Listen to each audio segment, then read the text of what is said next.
अस्सलाम वालेकुम नाज़रीन, welcome to Sunsilk world cup हंगामा presented by Panther tyres, powered by Smarks smartphones and brought to you by ज़मीन.com। हर पता हमें पता है, 3 टीमों का पता अब हमें पता चल गया है।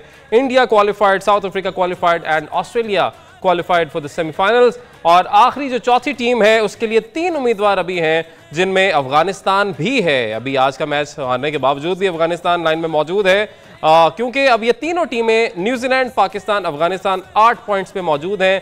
तीनों का एक एक मैच अभी बाकी है, तो देखना यह है कि कौन सी वो टीम होगी चौथी टीम जो कि क्वालिफाई करेगी सेमीफाइनल्स के लिए। बट आज ऑस्ट्रेलिया का हराना अफगानिस्तान को बहुत ज़रूरी था। हमारी पूरी कौम की दुआएं जो थी वो साथ थी, और ऐसे लगता है कि जिस तरह से मैक्सवेल ने आज परफॉर्म किया है वो शायद दुआओं का ही नतीजा है। तो हमारे एक्सपर्ट्स हमारे साथ ही मौजूद हैं। सलीम मलिक साहब हैं, अब्दुल रऊफ साहब हैं। सलीम भाई, आज जिस तरीके से खेला है, जाहिर है 91 पे 7 आउट हो चुके थे, और यही कहा जा रहा था जो कप्तानी ने जो फैसला लिया, यानी कप्तान ने जो फैसला लिया था अफगानिस्तान के, हालांकि वो पहले वो चेज करते आ रहे थे, आज उन्होंने बैट फर्स्ट किया और ऑस्ट्रेलिया के खिलाफ जो उन्होंने टारगेट सेट किया था that was not bad at all. 291, 5 खिलाड़ी आउट, बड़ा अच्छा टारगेट था, और 91 पे 7 आउट, और उसके बाद इससे लगा कोई मिरेकल हो गया।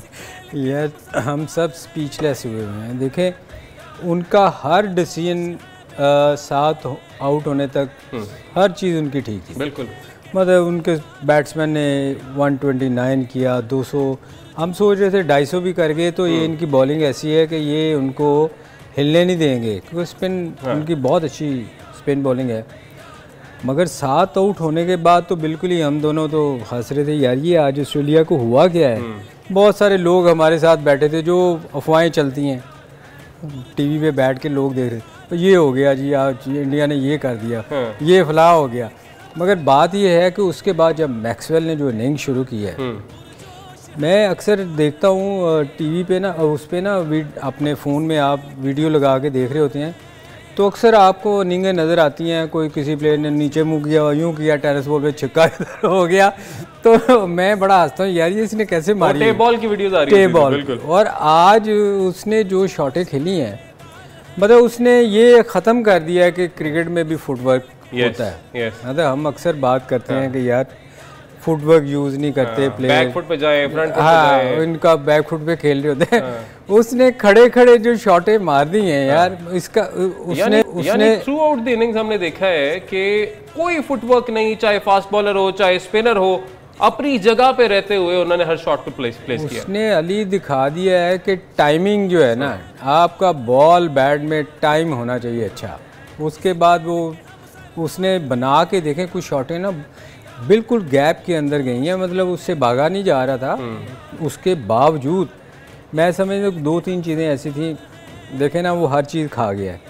129 खा गया उनका, मतलब उसने ग्रेट इनिंग खेली। वो इनका पहला प्लेयर था जिसने 129 किया, बाकी लोगों की। उसके बाद उसने अच्छा, एक और चीज़ इसमें ये जो बड़ी मज़ेदार हुई है कि वो मुजीब ने बेचारे ने पिछली दफ़ा भी एक कैच छोड़ा था ऐसे ही, और महंगा पड़ा था। आज भी उसने उसको बड़ी जगह उनको छुपाने की कोशिश करते हैं। वो बेस्ट जगह होती है जो वो सोचती है कि शायद यहाँ ये छुप जाएगा, उससे कैच छूटा, LBW बचा।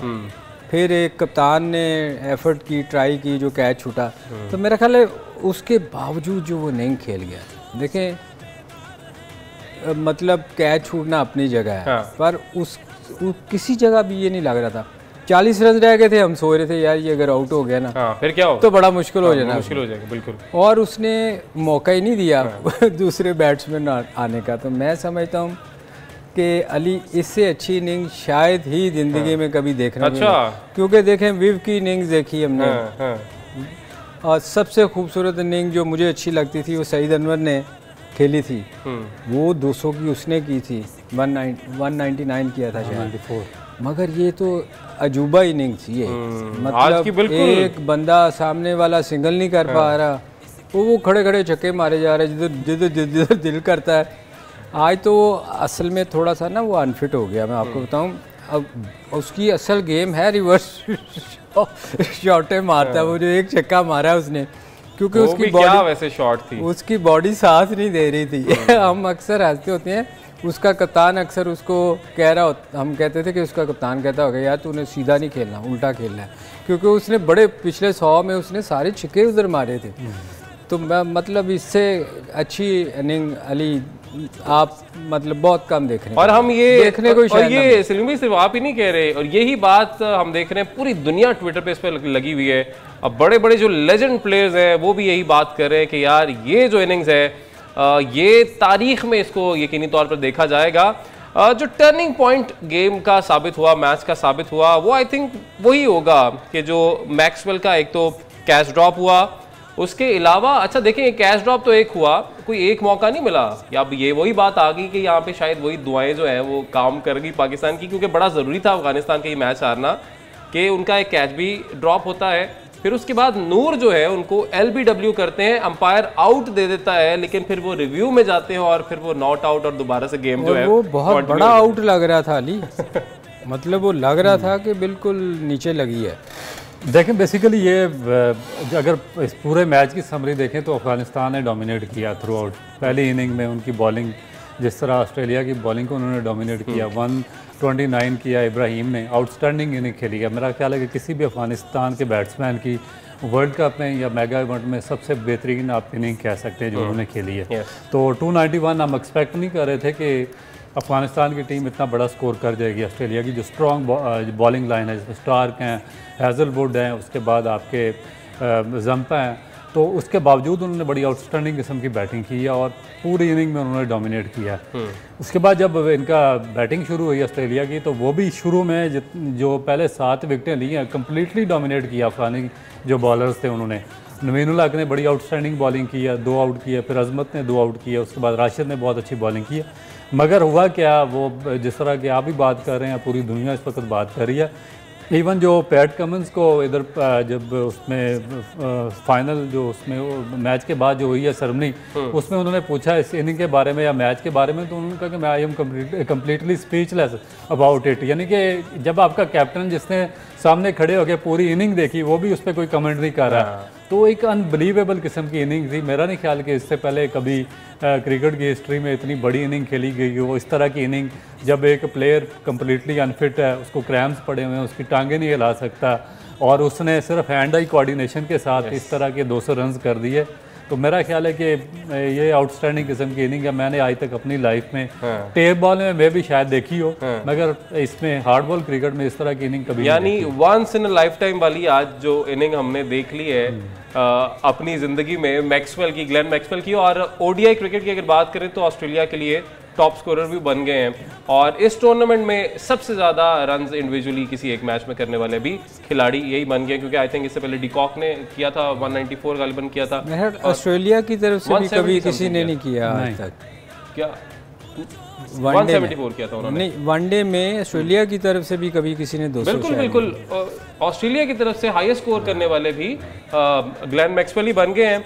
और अगेन उसी तरफ आ जाते हैं कि ज़रूरी बहुत था, क्योंकि हम जिस तरह से देख रहे हैं कि पाकिस्तान के बहुत सारे मैचेस यहाँ पे लोग इस तरह नहीं देख रहे होते जिस तरह ये मैच देखा जा रहा था। उसकी वजह यही थी कि पाकिस्तान ने अगर क्वालिफाई करना है सेमीफाइनल के लिए, तो हम रिलाई कर रहे थे हमेशा की तरह, ये भी वैसे एक अलमिया ही है, दूसरी टीमों के ऊपर। आज हम ऑस्ट्रेलिया के लिए दुआएं मांग रहे थे, मतलब ये भी इसके ऊपर बड़ी मीम्स भी बन रही है ना, कि देखिए किस किस के लिए हमारी टीम ने हमें दुआओं पे लगा दिया है कि हम हर किसी के लिए दुआएं मांग रहे हैं कि जी आज का जो मैच है न्यूजीलैंड हार जाए, आज का जो मैच है अफगानिस्तान हार जाए, या मतलब ऑस्ट्रेलिया जीत जाए। ये वैसे दुआएं तो नहीं होती, हाँ, दूसरी टीम की दुआएं होती हैं। अच्छा, एक और चीज़ यहाँ पे ज़रा डिस्कस कर लेते हैं, वो ये है कि अच्छा हमारे जैसे बंदे की तरफ से ये बात है ना, तो ठीक है हजम हो जाती है, लेकिन इतना बड़े खिलाड़ी की तरफ से जब ये बात आती है ना, तो कहीं हजम होती ही नहीं है थोड़ी सी। वो इसलिए क्योंकि सकलैन मुश्ताक की मैं यहाँ पे बात करूँगा, उन्होंने कहा है जी कि हमें चाहिए, अब हमारे लोगों को चाहिए, अवाम को चाहिए कि तकरीबन 1 लाख बंदा जो कम से कम है ना, वो फास्टिंग करे, वो रोज़ा रख ले, और उसके अलावा वो ये कहते हैं कि आप नवाफिल अदा करें, पूरी कौम जो है वो नवाफिल अदा करे कि पाकिस्तान सेमीफाइनल पहुँच जाए। देखें परफॉर्मेंस पे नहीं फोकस होना चाहिए सारा, मतलब एक खिलाड़ी की तरफ से सर जब इस तरह की बात आती है ना, बड़ा अजीब सा लगता है। वैसे सकलैन आई डोंट नो उसने किस सेंस में कहा है, हो सकता है मजाक में कहा हो। नहीं सीरियस थे काफ़ी। अच्छा, मेरे ख्याल में कि ये जो चीज़ उस सकलैन ने कही है नहीं, नमाज हर कोई पढ़ता है, नफल भी हर कोई अदा कर, सब पढ़ते हैं नमाज, इधर भी पढ़ते हैं। मगर बात यह है कि आप इस चीज़ों से तो आपकी इम्प्रूवमेंट नहीं होनी। इम्प्रूवमेंट तो होगी जब आप परफॉर्मेंस करेंगे ग्राउंड में, और उसके लिए आपको मेहनत की ज़रूरत है। और आप अच्छा परफॉर्म जब ही करेंगे जब आप जाके नेट में, जैसे बाकी दुनिया के प्लेयर जाके 4-4, 5-5, 6-6, 8-8 घंटे मेहनत करते हैं। दुआओं से अगर होना होता हो तो फिर तो कोई जाके खेले ही ना होगे, यार मेरे लिए दुआएं मेरे माँ बाप कर लेंगे, लोग कर लेंगे, मेरे यार दोस्त कर लेंगे, ये देखें। हाँ। दुआएं तो हम सब कर रहे हैं, बिल्कुल अभी भी कर रहे हैं। मगर बात यह है कि इम्प्रूवमेंट आपकी उस वक्त आएगी अली जब आप ग्राउंड में जाके मेहनत करोगे। उसके लिए बात करनी चाहिए, ना कि ये कहने के लिए कि हम अब मरने लगे यार दुआएं करो, वो तो फिर खास तौर पे खिलाड़ी कोई ऐसी बात नहीं करनी चाहिए, मेहनत करनी चाहिए, मेहनत करनी चाहिए।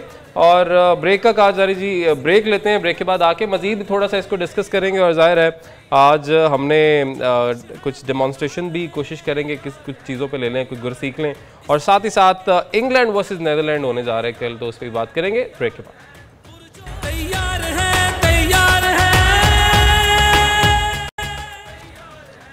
वेलकम बैक नाज़रीन, ब्रेक के बाद फिर से एक बार आपको खुशामदीद कहेंगे। और इससे पहले कि हम अपनी डिस्कशन को आगे बढ़ाएं, sparks.p के वेबसाइट पर जाके आप कोई भी मोबाइल फ़ोन या एसेसरी ऑर्डर करेंगे तो आप ग्रैंड लकी ड्रॉ में एंटर हो सकते हैं, जिसमें आपको ग्रैंड प्राइज़ मिलेगा जिस दिन फाइनल मैच होगा वर्ल्ड कप का।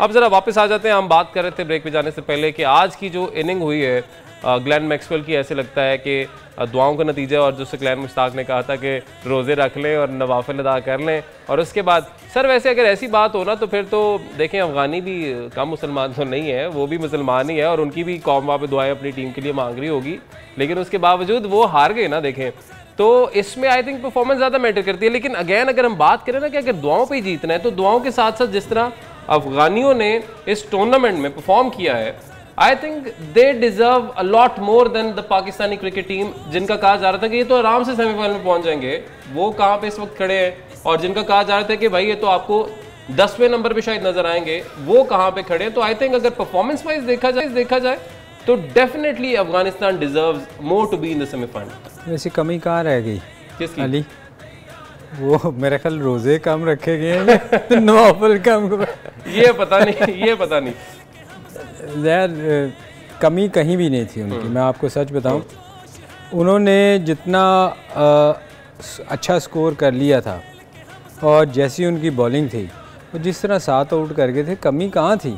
कमी तो वो एक चलता है वो प्रोग्राम तो वो तो देखे ना, वो मैक्सवेल ने तो सारा प्रोग्राम ही खराब कर दिया। अच्छा, एक तो वो प्रोग्राम, और दूसरा फिर ये जो इन्होंने ज़ोहराने दिए हुए थे, इरफान पठान ने, मुझे लगता है आज भी शायद डांस करना था फील्ड में आके, एक जो इन्होंने उस दिन डांस किया, उसके बाद इरफान पठान ने एक ज़ोहराना दिया हुआ था अफगानियों के लिए, पूरी टीम के लिए, जिसमें अदनान समी साहब भी अपनी वाइफ के साथ मौजूद थे, उसके अलावा और भी काफ़ी लोग, काफ़ी चेहरे उधर थे, एक वो वाला प्रोग्राम। फिर उसके अलावा जो कल हमने देखा कि सचिन तेंदुलकर गए हुए थे जी अफगानियों को सपोर्ट करने के लिए। लेकिन ये जो एक जाहिर है अफगानियों को बताने के लिए ये सारे प्रोग्राम्स का इनकाद जो इंडिया में किया जा रहा है, ये एक तरफ है, ये गवर्नमेंट की तरफ से है, ये एक मोनोपोली क्रिएट करने के लिए है, ये ऐसा लगता है। क्यों? उसकी वजह ये है कि आज जब हमने क्राउड को देखा कि इंडियन क्राउड किसको सपोर्ट कर रहा है, तो वो ऑस्ट्रेलियंस को सपोर्ट कर रहे थे। तो ये भी बड़ी ज़रूरी चीज़ है कि देखिए उन दोनों का प्रोग्राम, सचिन साहब का और वो इरफान पठान का तो बढ़ गया, लेकिन आज ऑस्ट्रेलिया जिस तरह से जीता है, वो डेफिनेटली आपको भी लगता है कि ये सिर्फ दुआओं पे ही हमें जीत जाना चाहिए, पाकिस्तान को अब आगे चला जाना चाहिए, या परफॉर्मेंस मैटर करती है? यार देखिए, बात ये है कि जब हम करप्शन करते हैं, हमारे अंदर इनकम्पिटेंसी होती है, प्रोफेशनलिज्म की कमी होती है, हमारी जो मिस्टेक्स होती हैं उनको हम अंडर कारपेट डालना चाहते हैं, तो फिर हम ऐसी चीज़ों का सहारा लेते हैं। कभी हम मज़हब के पीछे छुपते हैं, कभी हम किसी और चीज़ के पीछे छुपते हैं। आप देखें कि ये जो ओलंपिक्स होते हैं, सबसे बड़ी जो इवेंट है वर्ल्ड का, वो तो ओलंपिक्स गेम्स ही है ना। उसमें जो कंट्रीज़ हैं, जो अमेरिका हो गया, ऑस्ट्रेलिया हो गया, न्यूजीलैंड, उसके बाद आपका चाइना हो गया, इनके कितने मेडल्स होते हैं? किसी के 50 होते हैं, किसी के 60 होते हैं, किसी के 70 होते हैं। वहाँ पे कभी कोई किसी ने मजहबी लिबादा नहीं उड़ाया, किसी चीज़ के पीछे उन्होंने अपने आप को अंडर कारपेट नहीं डाला। सही कह रहे हैं, दिस इज अ कवर। हाँ, वो देखें कि वो प्रोफेशनलिज्म है, उन्होंने प्रोफेशनली हायर किए होते हैं, पैसे देते हैं कि भाई ये एथलीट्स हैं हमारे, ये इस गेम के हैं, ये क्रिकेट के हैं, ये फुटबॉल के हैं, ये हॉकी के हैं, ये रग्बी के हैं, आपने इनको ट्रेन करना और फिर ओलंपिक्स के लिए इनको शामिल करना ताकि गोल्ड मेडल लिए लें। अगर वो नहीं लेते तो फिर जो आपके ट्रेनर होते हैं, जो आपके कोचेज़ होते हैं, जो आपके हाई पेड ऑफिशियल्स होते हैं, जिस तरह सकलान मुश्ताक या इंजमामुल्लाह के या बाकी जितने भी लोग पाकिस्तान क्रिकेट बोर्ड में बड़ी बड़ी तनख्वाहों पे पिछले 10-15 साल से काम करते रहे हैं, तो वो उनसे जवाब मांगते हैं कि आपने ये ट्रेंड क्यों नहीं किया प्रॉपरली, इन्होंने गोल्ड मेडल क्यों नहीं जीता। अच्छा, ये भी एक बड़ा अलमिया है जो आपने जिक्र कर दिया है, इंजमाम वाली बात आपने कर दी है। इन्वेस्टिगेशन होने से पहले ही इंजमाम जो है वो आराम से साइड पे हो गए, ये भी लोग बातें कर रहे हैं। अब गालिबन तौसीफ अहमद है जिनको अब जिम्मेदारी दी गई है। लेकिन मुझे एक चीज़ बताएं कि इन्वेस्टिगेशन आज तक पाकिस्तान क्रिकेट बोर्ड में हुई किस, यही तो मैं कह रहा हूँ कि देखिए, अगर आपकी जो टीम है, आपकी टीम ने अगर अच्छा परफॉर्म नहीं किया है तो उसके बाद बस हम ये देख लेते हैं कि जी चेंज हो गई है मैनेजमेंट, लेकिन जो मैनेजमेंट थी उनसे क्या सवालात हुए, उनसे पूछा गया कि भाई हाँ आपको अगर ये जिम्मेदारी मिली थी तो उस जिम्मेदारी का क्या बना, आपने क्या किया? देखिए अभी एक कमेटी बनी है, वो उसकी फाइंडिंग्स हाल लेने दें। अच्छा। वैसे कमेटी अक्सर मैं देखता हूँ, मेरी वाइफ ना वो किटी पार्टी में जाती हैं, वो जिम खाना में होती है, तो कहीं ऐसी ना हो कि चाय शाय पिए, खाना वाना खाया, कमेटी निकाली और कमेटी खत्म हो गई कमेटी। तो अब देखें इस पे क्या कह सकते हैं, हमारे यहाँ कभी कोई हमें नज़र तो आया नहीं आज तक कोई फैसला होता हुआ। जैसे इस पे रऊफ बहुत अच्छा एक्सप्लेन करते हैं, मेरे चूँकि कुलीग है, मैं अक्सर कहता हूँ कि मैं चुप कर जाता हूँ कि यार पता नहीं क्या गलती ठीक है सलीम साहब, एक हम देखते हैं हमारी टीम में आजकल दोस्तियां चल रही हैं नहीं वो सही कहते हैं, पता मसला क्या, इन्होंने 3-4 बंदे रखे हुए हैं जब भी कोई इस तरह का इंसिडेंट होता है ना, जब पाकिस्तान के जो जिसमें नाम ख़राब होता है और फिर अवाम की तरफ से प्रेशर आता है कि भाई इस पे आप कोई इन्वेस्टिगेशन करें, तो वो 4 एक बंदे हैं, किसी की कोई 70 साल का, कोई 80 का, कोई 90 का, उनकी याददाश्त भी थोड़ी सी कमज़ोरी होती है। वो कहते हैं इनकी हमने कमेटी बना दी है, कमेटी बन जाती है, उसका एक हेड बना देते हैं, तो फिर वो कमेटी वो भूल ही जाते हैं, 15 के दिन बाद ना वो खुद ही भूल जाते हैं क्या हुआ था क्या। अच्छा, एक फॉर्मेट चल रहा है हमारे प्रोग्राम का कि हम सेकेंड पार्ट में कुछ डेमोन्स्ट्रेशन करके दिखाते हैं कि जी बैटिंग में कहाँ पे खामी रही या बॉलिंग में कहाँ पर खामी रही। सलीम भाई बैटिंग का बता देते हैं, रऊफ भाई बॉलिंग का बता देते हैं, लेकिन आज के मैच में अगर देखा जाए ग्लेन मैक्सवेल, कोई आप बता सकते हो, कोई टिप दे सकते? नहीं, वो हमारे प्रोड्यूसर कह रहे थे कि उसका कुछ करके बताएं कि उसने क्या गलती की, तो मैंने रऊफ को कहा था, मैंने कहा रऊफ मेरी टांगे पकड़ लेना तो मैं ना हिटे मार के दिखाऊंगा कि कभी इधर मारूंगा कभी इधर मारूंगा, वो यही हम करके सिखा सकते हैं, इसके अलावा तो टांग नहीं हिलनी चाहिए, हमें टांग नहीं हिलनी चाहिए।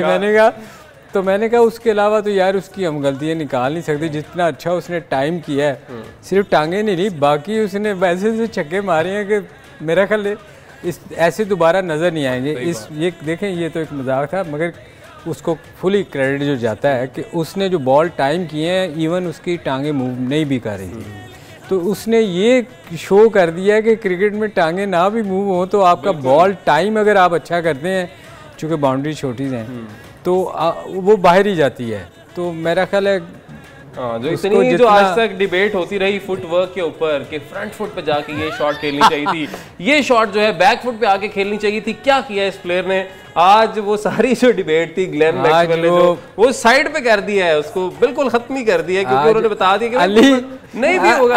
अली इस पे ना मेरा ख्याल प्रोफेसर फेल हो गया है।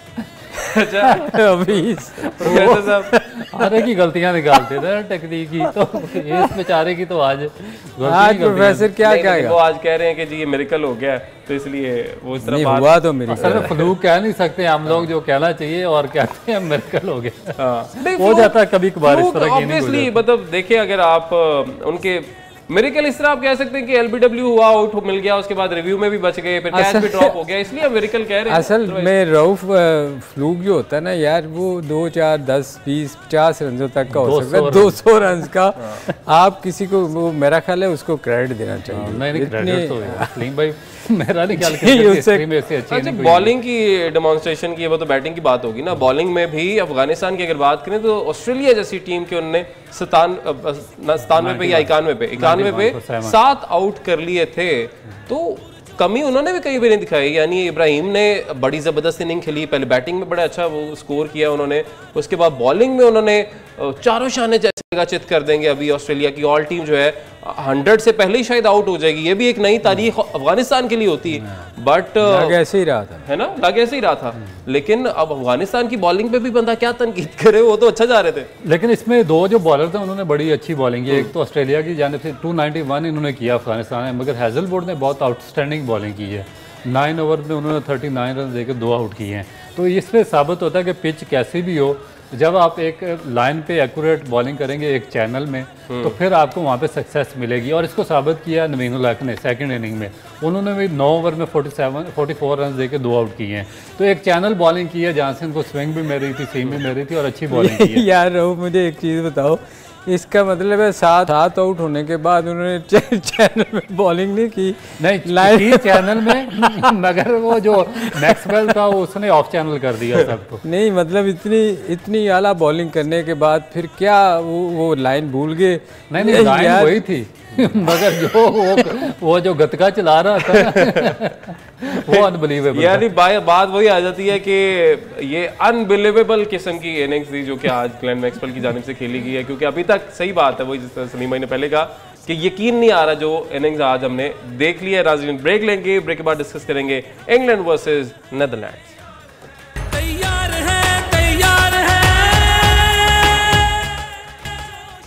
वेलकम बैक नाज़रीन, ब्रेक के बाद एक बार फिर से आपको खुश आमदीद कहेंगे। बात कर लेते हैं जो कल मैच होने जा रहा है, बट उससे पहले पॉइंट्स टेबल में चाहूँगा ज़रा स्क्रीन पर दिखा दें और वहाँ पर भी जो सूरत हाल है वो भी अपने नाज़रीन को बता देते हैं कि जो 2-3 टीमें जो ऑलरेडी क्वालिफाई कर गई आज की परफॉर्मेंस के बाद, ज़ाहिर है ऑस्ट्रेलिया भी क्वालिफाई कर गया सेमीज के लिए, न्यूजीलैंड, पाकिस्तान, अफगानिस्तान।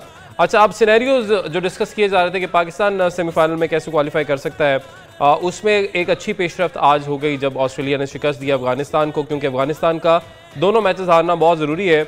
और अगर साथ ही साथ न्यूजीलैंड भी अपना मैच जो है आखिरी मैच हार जाता है तो आराम से पाकिस्तान की जगह बन जाएगी। लेकिन अगर न्यूजीलैंड अपना मैच जीत जाता है तो फिर पाकिस्तान को इंग्लैंड को, ज़ाहिर है पाकिस्तान का इंग्लैंड के खिलाफ जीतना भी बहुत ज़रूरी है और फिर पाकिस्तान का इंग्लैंड के खिलाफ ज़्यादा नेट रन रेट से जीतना ज़रूरी है। यानी अगर वहाँ से न्यूजीलैंड भी अपना मैच आखिरी जीत जाता है, पाकिस्तान भी जीत जाता है, तो फिर दोनों के पॉइंट्स तो बराबर हो जाएंगे। बट नेट रन रेट की बात करें तो फिर जाहिर है न्यूजीलैंड अभी हमसे आ गया, तो फिर हम बहुत बड़े मार्जिन से इंग्लैंड को फिर उस सूरत में शिकस्त देनी पड़ेगी।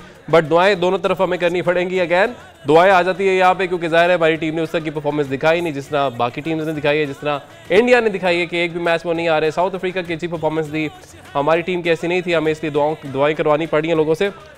तो इसलिए दुआ करें कि हमारी जो टीम है वो भी अपना मैच जीते, अफगानिस्तान भी हार जाए अपना अगला मैच और न्यूजीलैंड भी अपना अगला मैच हार जाए, फिर हम आराम से क्वालिफाई कर जाएंगे। अब आ जाते हैं जी नेदरलैंड वर्सेस इंग्लैंड, कल का मैच जी। और इंग्लैंड के भी 2 मैचेस बाकी हैं, एक पाकिस्तान के खिलाफ है जो कि हमने जीतना ही जीतना है, दूसरा मैच अब इंग्लैंड का नेदरलैंड के खिलाफ जो कि कल खेला जाएगा। और चैंपियंस ट्रॉफी में अगर क्वालिफाई करना है इंग्लैंड को, ये बड़ी बेइज्जती वाली बात होगी इतनी बड़ी टीम के लिए कि अगर चैंपियंस ट्रॉफी के लिए क्वालिफाई तो जान मार देंगे दोनों मैचेस में, लग रहा है। देखिए, मेरा ख्याल है कि बहुत ही इंपॉर्टेंट मैच है इंग्लैंड के लिए स्पेशली, क्योंकि बॉटम पे है, 7 मैचेस में इनके सिर्फ 2 पॉइंट है और इनको जो एक इजी एक्सेस ये है कि इनका जो कल मैच है वो नेदरलैंड से, अगर ये मैच जीतते हैं तो ये 4 पॉइंट के साथ ये 9वें नंबर पे आ जाएंगे। उसके बाद इनका एक मैच है पाकिस्तान के खिलाफ। अब जो ऊपर वाली जो इनसे 2 टीमें श्रीलंका और बांग्लादेश, उनके टफ मैचेस हैं। बांग्लादेश का ऑस्ट्रेलिया से मैच है और श्रीलंका साउथ अफ्रीका, सॉरी हाँ, अफगानिस्तान का अब एक मैच पड़ेगा साउथ अफ्रीका से, अफगानिस्तान का साउथ अफ्रीका से। मैं नीचे वाली जो 4 टीमें उनकी बात कर रहा हूँ। बांग्लादेश का मैच है ऑस्ट्रेलिया से और श्रीलंका का मैच है न्यूजीलैंड से। ये मैच बहुत मुश्किल है दोनों टीमों के लिए, क्योंकि ये जो टॉप 2 टीमें इनका यही एक्सपेक्टेशन है कि ये इजीली मैच जीत जाएंगी और इंग्लैंड के लिए एक चांस बन जाएगा कि अगर वो नेक्स्ट दोनों मैचेस जीतते हैं तो वो क्वालिफाई कर सकते हैं चैंपियन ट्रॉफी के लिए। तो ये आप इंग्लैंड को बिल्कुल आउटराइट नहीं कर सकते टूर्नामेंट से कि वो किसी टाइम भी वो कम बैक करेंगे, क्योंकि चल पड़े सर, ऐसे ना करें। देखिए, आप इंग्लैंड को चैंपियंस ट्रॉफी में अगर लाने की बातें करेंगे तो फिर पाकिस्तान जो है वो सेमीज में नहीं जा सकेगा, तो ऐसे ये ज्यादती वाली बात कर रहे हैं। देखिए, हम दुआओं पे चल रहे हैं, ये पुठी बात करी जा रहे हैं बैठ के यार। 80 रोजे रखवा रहे हैं, रोजे से साढ़े नफल जड़े हैं रऊफ यार, ये तो ज्यादती है, ये तो सारा कुछ कैंसिल करता तुझे। नई चैंपियन ट्रॉफी में अगर इंग्लैंड की टीम ना हुई तो मेरा ख्याल है कि बड़ा हाँ नहीं, ये उनके लिए प्रॉब्लम होएगा, मगर कोशिश तो यही है यार कि हम जीत जाएं। देखिए, आप सलीम भाई जीत सकते हैं अगर न्यूजीलैंड भी अपना मैच हार जाए और अफगानिस्तान भी अगला मैच हार जाए आप इंग्लैंड को हरा दें तो आप जो सिचुएशनें बन रही हैं उसके आज जो हुआ है वो हम सोच भी नहीं सकते थे कि होएगा। कहाँ से हम वापस आए हैं फिर। वैसे ये तो बात बिल्कुल इसको मानना पड़ेगा। देखें आज ऑस्ट्रेलिया का जीतना इंतहाई अहम हो गया था, ज़रूरी हो गया था कि अफगानिस्तान अब अपने दोनों मैच जो है वो हारे, फिर ही पाकिस्तान का चांस जो है हमें नज़र आएगा। अदरवाइज तो अफगानिस्तान जिस तरह मैच बिल्कुल जीतने लगा था, ऐसे लग रहा था कि जी सारिया टीमा बार सेमीफाइनल। तो अब वो जो है सिनेरियो कहाँ से, अब वो क्यों हुआ है, कैसे हुआ है, क्योंकि ये बात डिनाई नहीं की जा सकती। लगता ये पाकिस्तान जो ऐसे टूर्नामेंट्स में आगे अचानक से हारती हुई चली जाती है, वो शायद किसी दुआओं का ही नतीजा होता है जो आज भी हमें नजर आ रही उसे अगेन जो हमने आज देखा है। सही बात है, ऐसे ही है। मगर जो रऊफ बात कर रहे हैं ना, वो किसी और सेंस में बात कर रहे हैं कि अगर उनको आगे चैंपियंस ट्रॉफी खेलनी है तो उनके लिए जीतना बहुत ज़रूरी है, उनके लिए भी। तो इसलिए मेरा ख्याल वो बहुत ज़्यादा मेहनत करेंगे अगले 2 मैचों के लिए। वो हमारे अपनी जगह पे है कि हमें जीतना है उनसे, ताकि हम क्वालिफाई करें। मगर उसके लिए भी देखें ना, आपको को बहुत अच्छे बड़े मार्जिन से जीतना पड़ेगा इंग्लैंड से। वैसे जो हो रहा है वो हो सकता है कि हम उतने मार्जिन से जीतें। मार्जिन से जाहिर हमने तब जीतना है जब न्यूजीलैंड भी अपना मैच जो है अगला जीत जाए। अगर न्यूजीलैंड हार जाता फिर और अफगानिस्तान भी हार जाता फिर तो हम वैसे क्वालिफाई कर जाएंगे। अच्छा, शादाब खान इंजरी कंकशन का वो शिकार है। हारिस की अभी कोई अपडेट नहीं आई है कि हारिस का क्या बना है। वैसे तो क्रिकेट शायकीन यही कह रहे हैं कि रह नहीं दो, क्योंकि स्कोर बहुत ज़्यादा हारिस को पड़ रहा है। हालांकि एक अगर थोड़ा पीछे जाएं तो बड़ा ज़बरदस्त परफॉर्म कर रहे थे पाकिस्तानी टीम के लिए।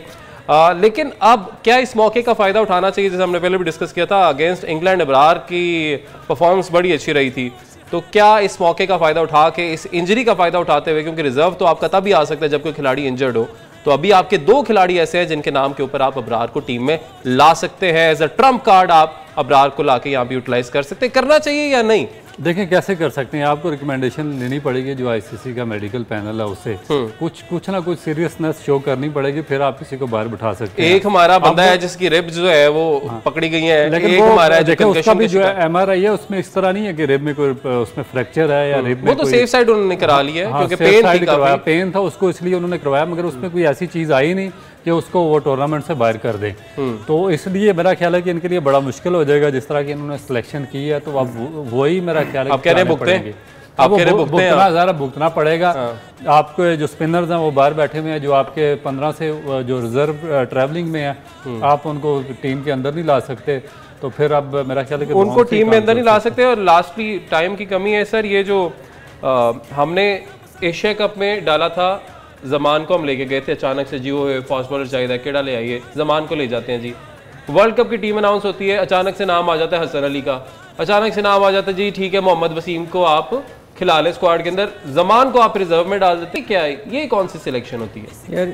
इसी वजह से तो हम लोग शोर करते रहे हैं पिछले कई दिनों से कि आप जिस बंदे को आप सेलेक्ट करते हैं उसको वर्ल्ड कप में लेके नहीं जाते, दूसरे बंदे को उठा के ले जाते हैं। हालांकि जमान उस दिन मैं फ्लो में उसका नाम ही लेता रहा कि उसको क्यों नहीं डालते रहे। मुझे बड़ा पसंद है, बड़ा प्रेशर वाला मैच था और बड़ा अच्छा परफॉर्म किया और था वो बड़ा अच्छा रिवर्स स्विंग करता है। और जब यंग लड़का कोई आता है ना तो वो आपके मेन बंदे से ज़्यादा मेहनत करता है। तो मेरे ख्याल में अगर अभी मौका मिला है पाकिस्तान को, अगर रऊफ अनफिट हैं, अगर नहीं खेल सकते, तो मेरा ख्याल फिर उसके लिए तो बेस्ट चॉइस जमान ही है, उसको आना चाहिए। और उसको लेकिन रिप्लेसमेंट सही भाई नहीं ले सकते उसकी, क्योंकि जो इन्होंने एमआरआई करवाई है ना तो उसमें कोई सीरियस कोई फ्रैक्चर या कोई टीयर आया नहीं है। अच्छा, नहीं आया। मैं आपको बताऊं, रऊफ बैक प्रॉब्लम अक्सर लोग शिकायत करके बहाना मार के बाहर बैठ जाते हैं, लेकिन वो भी कभी आता नहीं। चलो जी, आप देखते हैं इसके ऊपर क्या पीसीबी की तरफ से क्या अपडेट आती है और क्या वाकई इस चीज़ को यूटिलाइज किया जाता है और किसी और प्लेयर को